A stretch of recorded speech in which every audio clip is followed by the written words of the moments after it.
Welcome back, everyone. As you guys can tell, we got our Elgato face cam working, and this will be the new norm for the next videos to come. We also got a bunch of new stuff coming in the mail, which I'll put on my community page of what I got actually, and the specs and everything of my keyboard and mousepad I got. So, today's video, we had quite a week, let's say that. We're gonna be trying to come back from being washed. So I got a full Google Doc and everything with everything I've done and the schedule I did to follow every day, and to show you that it's possible definitely to get to your former self. And today I got on and played better than I have played in the last 4 days. I'll say that. It was a big difference. But it's still not up to what I was playing like a week or two ago. But it definitely feels good to finally actually play well, hit my shots, not miss as many edits, and truly just actually have a good confidence, because it was kind of demoralizing just dying over and over again, getting clipped by horrible players. It really feels bad when your movement, aim, editing is also just all off, so it kind of makes it hard to play the game because you really don't want to play the game because you're just so bad that it's like it's unplayable. So today we're going to be going over how do you get washed and how to fix it.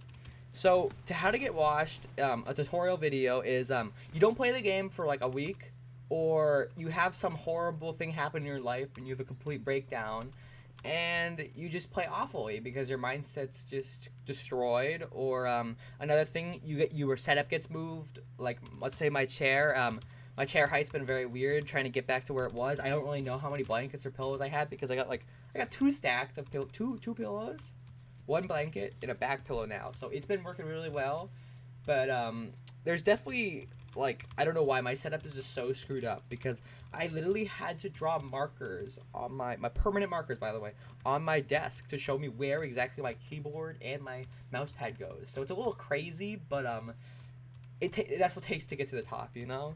And it really works out if you have a better desk than me. So, like, I got this, like, I don't even know if it's IKEA or what it is. Thing I get into right as I get on the game is I do the edit course, which is a crosshair placement edit course, which has the shapes and lines to follow with your mouse cursor or controller, I guess, if you're on controller. So you make the perfect edits, and you have quicker edits, because a lot of people will take the full circle around and the edit will just take so long, and it's way easier to mess up when you're not trained perfectly with what you're doing. So that really helps you with your editing consistency, and then it also leads to speed, because if you're not making mistakes, you're going to get faster and faster and faster. And then after that, which I did have gameplay on the screen, after this, I normally go into some aim lab or something. Like, let's say, I normally go Kovacs because I have it, and that's a luxury to have it. I guess it's like $6 on Steam, but controller players and stuff can't really do that. So I recommend aim duels, like flick maps, like other Kovacs type, like there's like emulated maps like in Fortnite and stuff that you can find, which work really well. A lot of people go on like Turtle Wars and stuff, which I am showing in the gameplay, but that's not really what I worked on to get my aim. I'm more worked on that to get better at flicking, like, afterwards, which we'll get into, like, later in the schedule.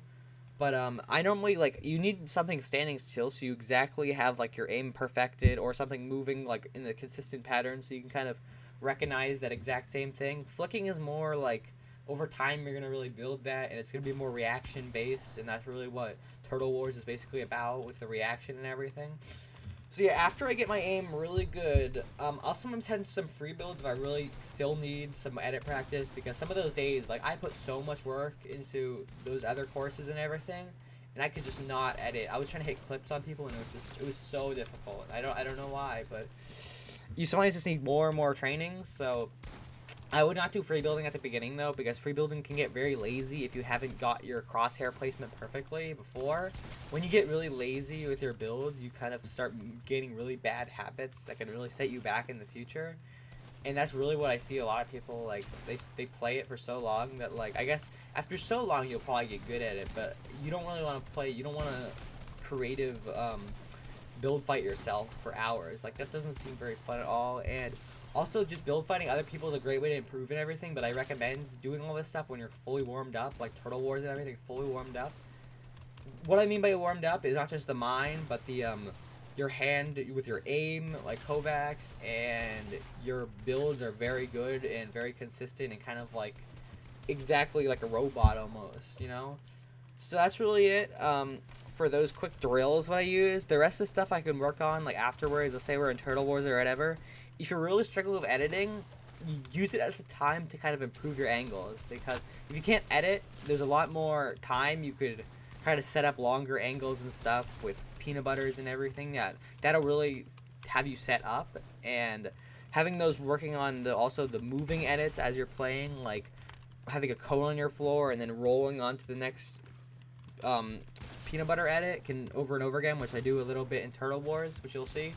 But just working those weird angles as you're moving can also really help with your angles, and then setting a bunch of right-hand peaks is really the whole idea of angles. So if you really get good at that, in some cases you don't even need good mechanics. Like I watch Lacey a lot, and he has good mechanics, but they're not like insane where like he's just only relying on them. So he relies on a lot of right-hand peaks and window edits, which really work well if the person's not ready for it, or you have such a good angle before they're actually ready to come back at you and try to shoot you. What I've really been working on, which isn't really part of this, is the wall breaking and taking without, like, if you have somebody with high ping, it's a much harder play style to play against, and it can really mess up your way of playing, so a lot of angle work can really help with that as well.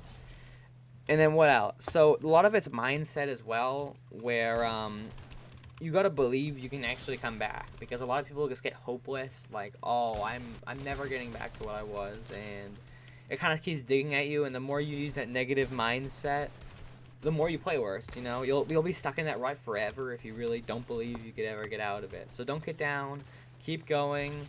Make sure you stress on the small things and the principles. Just like basketball or anything, you want to focus on the basics and really break down what actually Fortnite is. Because a lot of people just play Fortnite and see, I'm going to get better because I play it longer and longer. But it's really not about that. It's more of a breakdown into different small parts that will somehow get you to pro, you know? And that's really it for the video, guys. I really hope you guys enjoy. I hope you use some of the videos that I put in the description and some of the codes I put in here, because this was a great experience to finally get my face cam working, and a lot of good stuff coming, and I'm really excited to use my new stuff because that's always exciting to get new stuff. So yeah, guys, I hope you guys have an amazing day and you guys sleep tight. So goodbye, everyone.